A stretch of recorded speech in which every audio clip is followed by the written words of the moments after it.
ദൈവം പ്രത്യക്ഷപ്പെട്ട് നിങ്ങൾക്കൊരു വരം നൽകാമെന്ന് പറയുകയാണ്. ലോകത്തിലെ ഏറ്റവും സ്വാദിഷ്ടമായുള്ള ഭക്ഷണം ഉണ്ടാക്കുവാനുള്ള കഴിവ് ദൈവം നിങ്ങൾക്ക് നൽകും. പക്ഷേ അതിന് പകരമായി നിങ്ങളുടെ നാവിൻ്റെ രുചി എന്നേക്കുമായി നഷ്ടപ്പെടും. ആ വരം നിങ്ങൾ സ്വീകരിക്കുമോ? എന്നാൽ അതുപോലൊരു വരം സ്വീകരിച്ച ഒരാളുണ്ടായിരുന്നു.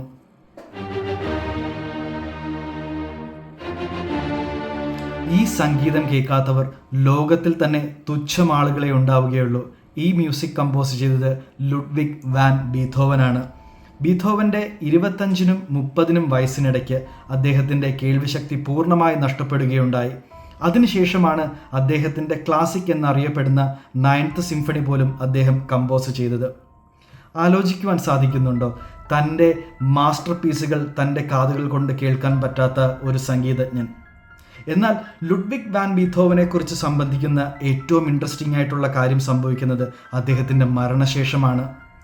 മരണശേഷം സെമിത്തേരിയിലെ കാവൽക്കാരൻ അദ്ദേഹത്തിൻ്റെ കല്ലറയിൽ നിന്നും സംഗീതം കേൾക്കുന്നു എന്ന് പറയുകയുണ്ടായി.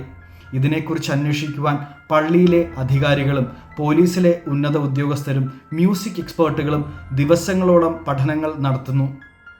ഇതിനൊടുവിൽ അതിലെ എക്സ്പേർട്ടുകൾക്ക് മനസ്സിലായത് ഇത് ബീഥോവൻ്റെ തന്നെ സംഗീതമാണ്. എന്നാൽ തീർത്തും വ്യത്യസ്തമായി അദ്ദേഹം കമ്പോസ് ചെയ്തതിന് നേരെ എതിരെയാണ് മ്യൂസിക് പ്ലേ ചെയ്തുകൊണ്ടിരുന്നത്.